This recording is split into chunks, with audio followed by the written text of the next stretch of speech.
नमस्कार दोस्तों, मैं डॉक्टर संदीप कुमार, गुदा रोग विशेषज्ञ एवं सर्जन सारसूत्र। तो जैसे कि हम गुदा रोग से संबंधित अलग अलग बीमारियों पर डिस्कशन करते रहते हैं, तो आज आपका स्वागत है गुदा मार्ग से संबंधित एक और बीमारी में, जिसके ऊपर हम डिस्कशन करेंगे। उस बीमारी का नाम है फिस्टुला। जी हाँ, फिस्टुला, जिसको हिंदी में नासूर भी बोलते हैं। अब जितना इसका नाम अजीब है नासूर, उतनी ही गंभीर ये बीमारी है। नासूर का मतलब होता है जो लगातार दर्द दे, जो ठीक ना हो पाए, उसको नासूर बोलते हैं। और इसी बीमारी के संदर्भ को लेते हुए फिस्टुला का नाम भी नासूर रखा गया है। अब नासूर से क्यों है, कैसे इसका नाम नासूर हुआ, डिस्कस करेंगे हम इसके बारे में। तो सबसे पहले गुदा मार्ग के पास एक फोड़ा हो जाता है, जिससे लगातार पस आता रहता है, जलन होती है, दर्द होता है एवं खून का रिसाव भी कभी कभी होता है। तो ये इसके लक्षण हैं। ये बीमारी एकदम से नहीं बनती है। काफ़ी लंबे समय तक जब आप गुदा मार्ग से संबंधित परेशानियों को छुपा के रखते हो, उसका इलाज नहीं करते हो, उसके बाद ये बीमारी बनना स्टार्ट होती है और एक बड़े लेवल पर आकर भगंदर बन जाती है, जिसको फिस्टुला बोलते हैं। फिस्टुला, भगंदर और नासूर तीनों एक ही बीमारी के नाम हैं। इस बीमारी का इलाज घर पर करना संभव नहीं है। अगर ये बीमारी आपको बन गई है तो बिना चिकित्सक के आप इसका छुटकारा नहीं पा सकते।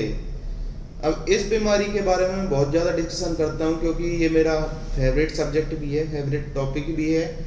और एक ऐसी बीमारी लाइलाज जिसको बोलते हैं, उसको ठीक करना मेरा इंटरेस्ट भी है। तो इस बीमारी को ठीक कैसे कर सकते हैं हम? देखिए, बहुत सारे तरीके हैं, लेकिन जो सक्सेसफुल मोस्ट है वो है सारसूत्र। जी हाँ, काफ़ी लंबे समय से गुदा रोग से संबंधित बीमारियों में सारसूत्र अपना लगातार ठीक करने की जो प्रक्रिया है वो बढ़ाता जा रहा है, और इसके रिजल्ट हैं, इसलिए सारसूत्र आज इतना पॉपुलर है। तो फिस्टुला गुदा रोग की बहुत ही गंभीर बीमारी है। अब ये होता कैसे है?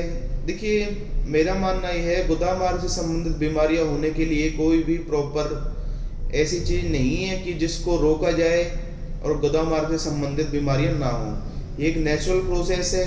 जैसे ही हम मल त्याग करते हैं, हमारे गुदा के अंदर क्रिप्ट्स होते हैं, वो ओपन होते हैं। जैसे ही मल बाहर की तरफ आता है, फिर वो नेचुरली बंद हो जाता है। अब मान लेते हैं किसी की किस्मत अच्छी होती है, किसी की किस्मत अच्छी नहीं होती, या कुछ हद तक हम डाइजेशन से भी लेके चलते हैं, क्रिप्ट्स के अंदर मल फंस जाता है और वो धीरे धीरे करके सड़ जाता है, और वो बाहर निकलने के लिए एक नया रास्ता बना लेता है। और उसी रास्ते को जब वो बाहर ओपन हो जाता है, उसको फिस्टुला बोलते हैं। फिस्टुला का मतलब होता है जिसकी दो ओपनिंग हो, एक अंदर एक बाहर। और हम यहाँ पर बात कर रहे हैं फिस्टुला इन एनो, गुदा मार्ग में भगंदर की बात कर रहे हैं हम, ठीक है। अब बहुत से लोग पूछते हैं, डॉक्टर साहब बहुत टाइम से परेशानी है और ये परेशानी हमारी बढ़ गई है। जी हाँ, ये बढ़ भी सकती है। अब ये बढ़ किस रूप में सकती है? मान के चलो आपके पास गुदा मार्ग के पास एक फोड़ा हो गया जिससे लगातार पस आ रहा है, एक ही फुंसी आपकी है। अब अगर आप उसका इलाज काफ़ी लंबे समय तक नहीं कराते, हायर एंटीबायोटिक्स खाते हैं, पहली बात तो फिस्टुला में कोई भी एंटीबायोटिक नहीं खानी चाहिए। उसका रीजन है, रीजन क्या है? जो पस है बॉडी बाहर निकालना चाहती है, जिससे फिस्टुला का ट्रैक्ट बनता है, वो पस लगातार बाहर आता रहता है। अगर हम एंटीबायोटिक्स खाते हैं तो जो बाहर की लेयर होती है हमारी गुदा मार्ग की, वहाँ एक इम्यूनिटी डेवलप हो जाती है। अब इम्यूनिटी डेवलप हो जाती है तो जो ओपनिंग होती है फिस्टुला की, वो बंद हो जाती है, और मरीज समझता है हाँ भाई डॉक्टर ने बहुत अच्छी दवाई दी है, फिस्टुला हमारा ठीक हो गया, पस नहीं आ रहा है। लेकिन ऐसा नहीं होता है, वो और भी गंभीर बीमारी बनने की तैयारी में होता है। वहाँ से तो ओपनिंग बंद हो गई, आपने इलाज उसका अच्छे से कराया नहीं, एंटीबायोटिक्स आपने खा ली, समझे ठीक हो गया, लेकिन वो ही पस बाहर तो उसको आना है। अगर उस रास्ते से नहीं आएगा तो किसी दूसरे रास्ते से आएगा। तो जो पस है वो अपना रास्ता बदल लेता है और गुदा मार्ग के किसी और एक नई ओपनिंग बना देता है। जैसे जैसे समय बीतता जाता है और आप फिस्टुला का इलाज नहीं करवाते हो, 1 2 3 4 5 5 6 ओपनिंग तक इसकी बन जाती हैं, और उसको ठीक करना उतना ही कठिन होता है, मरीज को उतना ही दर्द होता है, उतनी परेशानी होती है उसको ठीक होने में। और पैसा भी बहुत ज़्यादा मरीज का खर्च हो जाता है। अब बहुत से मरीज बोलते हैं डॉक्टर साहब फिस्टुला का हम ऑपरेशन करवा चुके हैं, 1 बार नहीं, 2 बार नहीं, 3 बार, लेकिन ये ठीक नहीं होके दे रहा है। तो सबसे पहले आपको फिस्टुला अगर हो गया है तो उसका इलाज करवाने के लिए एक अच्छे चिकित्सक को चुनने की ज़रूरत है, क्योंकि जो फिस्टुला का ट्रैक होता है वो क्षारसूत्र के द्वारा हमें लाइगेट करना होता है। मान के चलो 1 ओपनिंग है, 2 ओपनिंग है, अब हम थोड़ा एडवांस तरीके से करते हैं तो क्या होता है, हम जो रूट ट्रैक है, जो मेन ट्रैक है, जिसकी वजह से पहली ओपनिंग बनी थी और उसी ओपनिंग के बाद बार बार फिस्टुला हो रहा था, नई ओपनिंग बन रही थी, उसको पकड़ के लाइगेट कर देते हैं और बाकी जो फिस्टुला की ओपनिंग होती है वो अपने आप ड्रेन हो जाती हैं। तो मरीज को ज़्यादा परेशानी इसमें नहीं होती है और मरीज ठीक भी जल्दी हो जाता है। लेकिन कई डॉक्टर ऐसे होते हैं जो फिस्टुला उन्हें दिख गया, जो ट्रैक दिख रहा है हर ट्रैक को लाइगेट कर देंगे, जिसकी वजह से मरीज को परेशानी भी बहुत ज़्यादा होती है और मरीज को पीड़ा भी सहन करनी पड़ती है, जो कि बहुत ही दर्दनाक हो सकती है।